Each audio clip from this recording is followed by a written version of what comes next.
Oh. So actually, kung ako, if I will direct this to Marcos Jr. and to Lisa Marcos, umalis kayo, umalis kayo. Layas kayo dyan sa Malacanang, wala kayong karapatan dyan eh.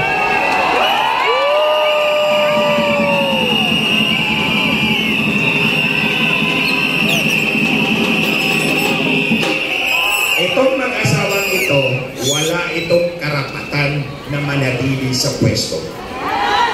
Dahil I have a meeting with the owners of Smartmatic, but not you because they hate you so much. Malinaw yun. Tingnan nyo, hindi sinagot ni Lisa Marcos. Hindi sinagot ni Lisa Marcos yung issue ko sa kanila.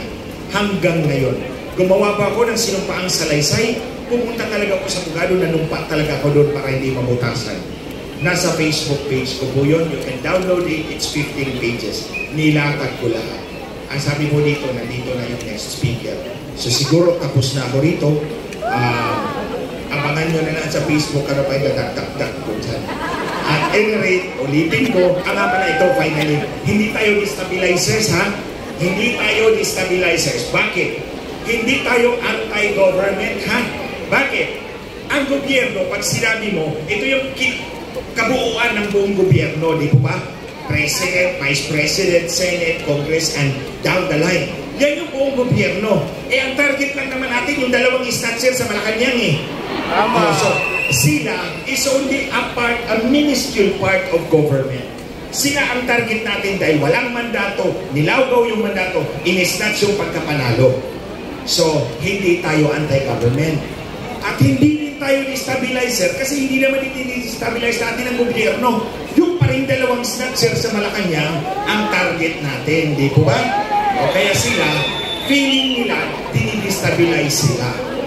Pero hindi natin dinidestabilize ang otoridad ng ating pamahalaan. Tandaan yung mga kababayan, ha? Ang lahat ng kapangyarihan ng gobyerno ay galing sa inyong mga kamot. Bawat kamot na kamay.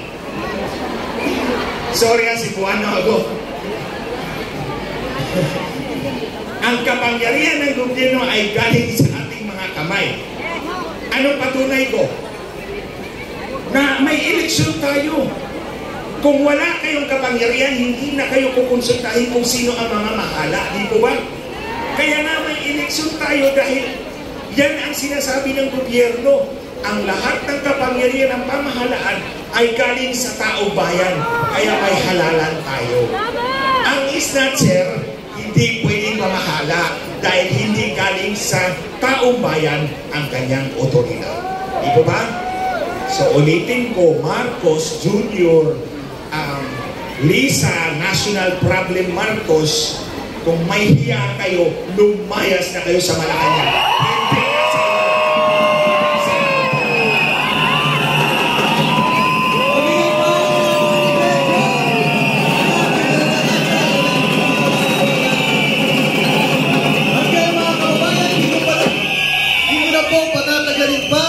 Dahil makakasama po natin ang former press secretary ng kasalukuyang administrasyon, walang iba kundi si Attorney Trixie Cruz Angeles.